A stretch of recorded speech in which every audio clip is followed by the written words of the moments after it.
What the are you doing here, Han? Jungkook spits, his voice low but dripping with venom. Jimin doesn't look at him. He pushes himself up, brushing invisible dust from his expensive suit, his jaw tight, eyes empty. He doesn't say a word. He tries to walk past Jungkook, but Jungkook palm slams into his shoulder, shoving him back against the wall.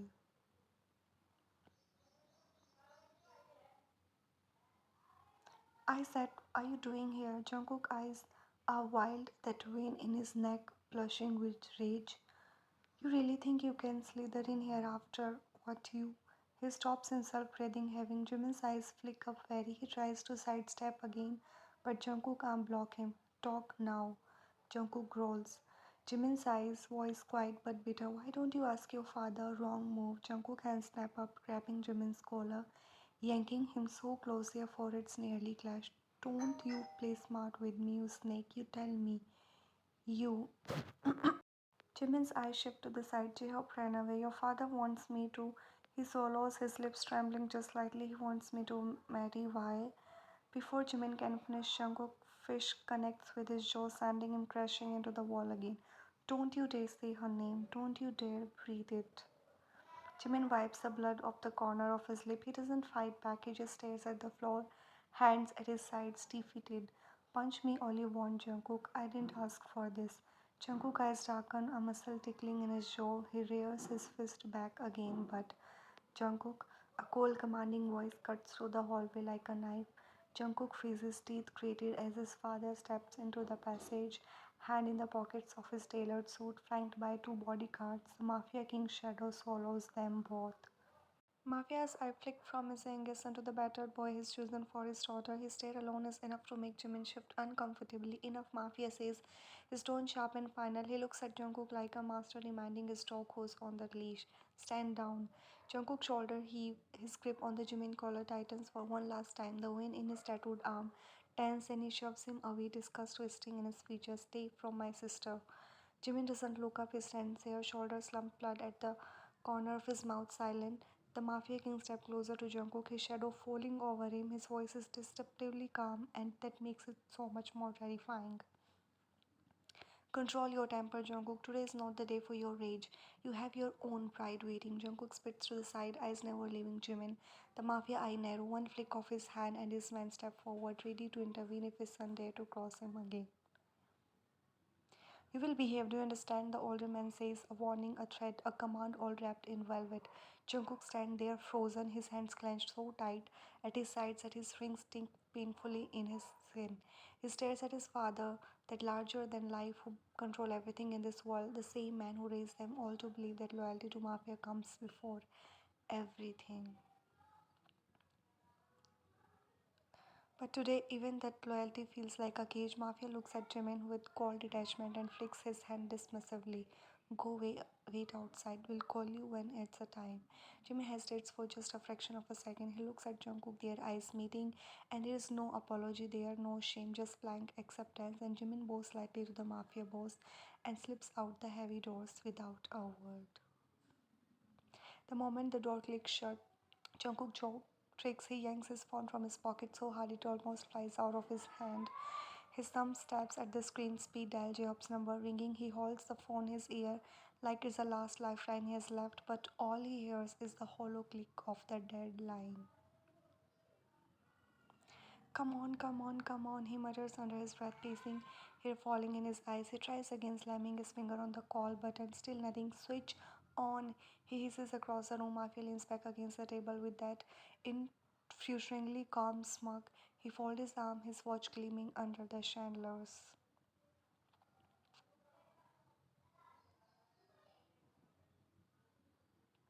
Try one more time, Jungkook. Who knows, maybe miracles exist. Jungkook glared at him, his nostril flaring. He hits the dial again, the same lifeless tone. His heart pounds so hard it's all he can hear, and then he lets out a growl of the pure rage and hurls the phone against the wall. The device hits the marble with sickening crack, shattered, slides across the room. Mafia laughs, a low mocking chuckle that slices through the tension like a blade. Temper, my boy, always a temper. You think that will fix this? You think your precious friend is coming back to walk down that aisle? Jungkook eyes snap up, dark and furious, but his voice cracks with betrayal. You just going to throw her to him, to that psycho? Mafia straightened his jaw sharp, his eyes like polished obsidian. I'm going what needs to be done to protect this family. Your friend ran away. He humiliated us. He humiliated her. She will not stand there looking like a fool for the city to gossip about. So, yes, she will marry Park Jimin. Jungkook stormed closer, pointing at his father's chest. You will ruin her life. You know what kind of man he is. You would sacrifice her happiness because you're afraid of a little gossip. The mafia boss lips twist into a cruel smile. You think this is about gossip? This is about power, Jungkook. About respect. No one dare betray us and walk away. J-Hope humiliated us today, so we make an example that no one escape the peace. Jungkook barks out a little bitter laugh. You're sick. You're obsessed with your reputation. You will destroy your own daughter, Heart. She's your princess. You call her that all the time, don't you? What kind of father does this? Mavia's eyes flicker just for a second, then turn ice cold again. He steps forward close enough for Jungkook to feel the weight of his authority. You think you know better? You who can't even control his own tongue? You're still a boy playing Mafia. This is real life, Jungkook. You don't get to pick and choose like a child. If you can't handle that, you're not ready for this world.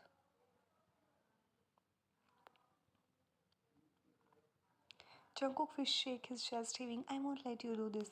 I swear to God, I won't let you do this. Mafia just shifts an eyebrow, a glint of amusement behind the darkness in his eyes. And what will you do, huh? He turns sharply on his heel and strides to the heavy wooden floor. Jungkook moves to stop him, but the mafia boss is faster. He yanks the door open, gestures for his guards. Two men step in, they're gone, but their presence is clear. Threat. Mafia look at his son one last time, voice low but lethal. Calm down, Jungkook, or stay here and break your hands on these walls. Either way, this wedding will happen. Before Jungkook can react, Mafia steps out and the guards slam the door shut from the outside. Their heavy click of the lock sliding into the place. Jungkook roar echoes through the hall as he pounds his fist on the door so hard his knuckles split. Open, Dad, open it. You can't do this. Open it. But the walls don't answer him, and outside the violins keep playing. Mafia walks with a measured pace, each polished shoe thudding on the marble like a silent threat. His long black coat flows behind him, a sign of power. His worn for desert, stitched with sins, soaked in secrets. His sharp eyes sweep across the hallway, nothing every detail. The perfectly lined up security outside, the staff frozen to their spots, the distant echo of the wedding choir warming up somewhere in the garden.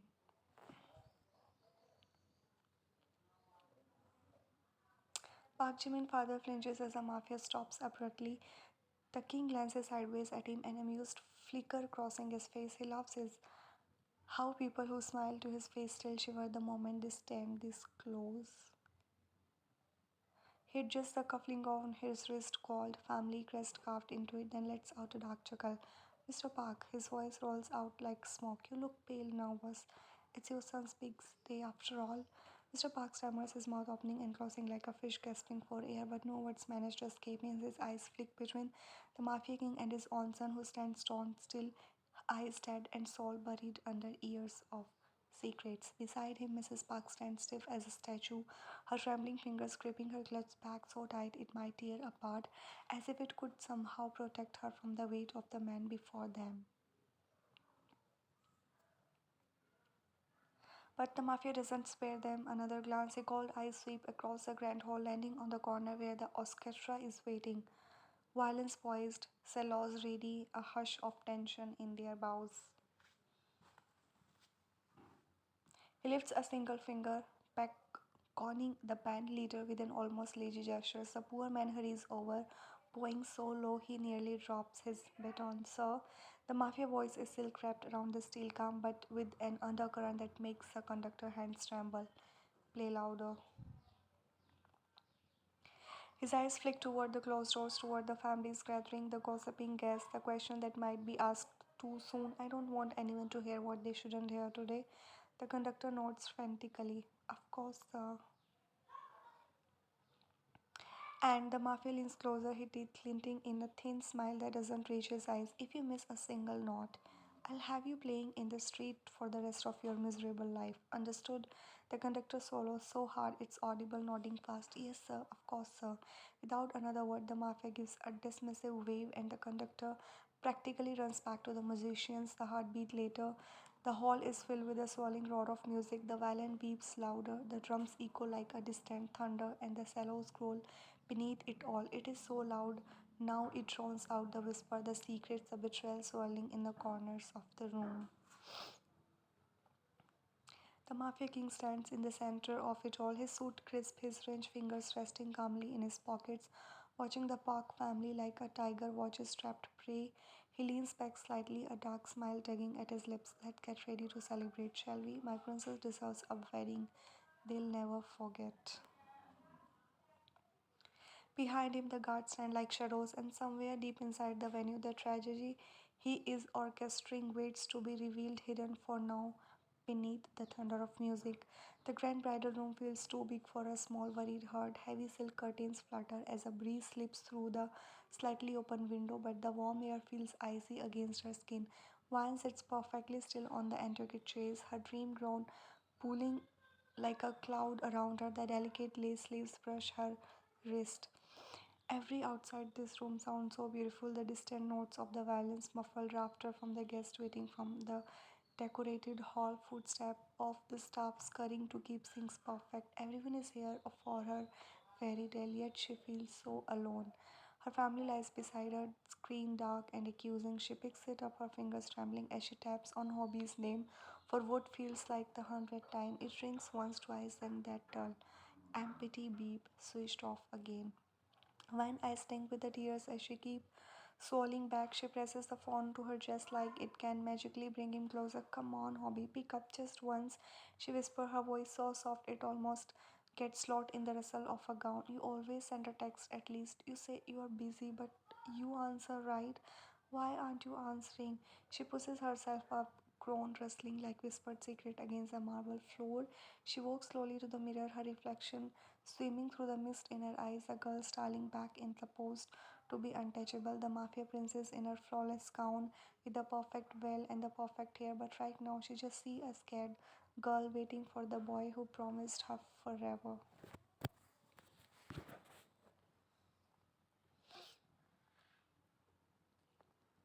She tries to smile at herself, but her lip quivers. She presses her fingertips to her lips like she can hold her hope in place. You'll come, you promised. You said you would stand there waiting no matter what.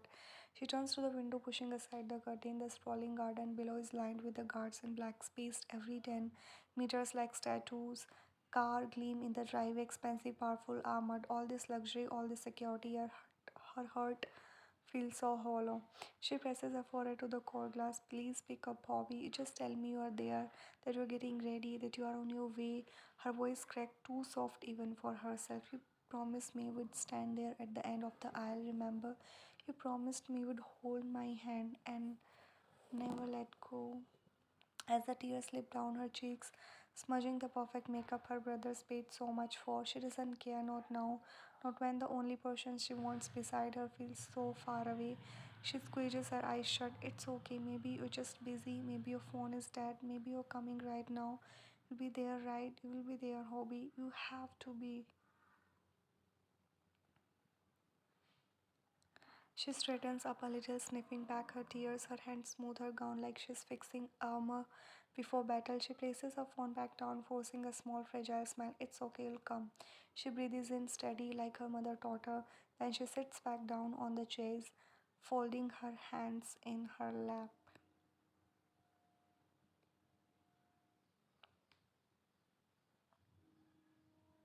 The last thing Vine expected was the door to burst open like that, the soft hum of her bridal suite instantly ripped apart by the sound of footstep and the woman broken sob. She turns sharply, her veil shifting over her shoulder, just in the time to see her mother stumbling inside, her eyes swollen, tears streaming down her face.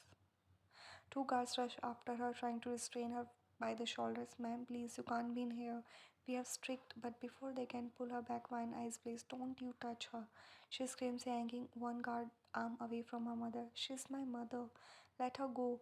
The guard hesitates, looking unsure. One of them dares to step forward again, but Wine spins on him with her voice sharp as a blade. If you touch her again, I swear on my brother's lives, I'll have them thrown out in pieces. Get out. The guards flinch at the mention of her brothers. The Mafia Princess brothers are the last people anyone wants to deal with today. They exchange a glance and back off, bowing their heads as they slip out and shut the door behind them. Vine turns to her mother, heart hammering. She sees the way her mother's shoulders quake, her face pale under the harsh chandelier light. Mom, her voice comes out as a whisper. Mom, what happened? Why are you crying like this? What? What is it? Her mother claps her cold hands around Vine's face like she's trying to memorize every inch of her daughter in that white gown. Vine, baby, listen to me. You have to run. You have to go right now. Vine blinked, the words not sinking in. What? Run? What are you saying, Mom? I'm getting married in. But her mother is already shaking her head, more tears splashing onto Vine's cheeks as she pulls her closer, fronting. J-Hope, he ran away, baby. He's gone. He's not coming. He left. It's like the word punched the air out of Vine's lungs. She stares at her mother, mouth moving but no sound registers for a moment. The edges of her vision blur, her knees threaten to give out. What? The word comes out so small it barely sounds like a no, no, mom. What are you saying? That can't. That's not. Her mother grips her shoulder tighter, voice breaking, desperate to get through to her frozen daughter. Your father brought Park Jimin here instead. He wants you to marry him, baby. You have to run. Do you hear me? You have to. But her mother's voice sounds so far away now. Wine's mind is spiraling.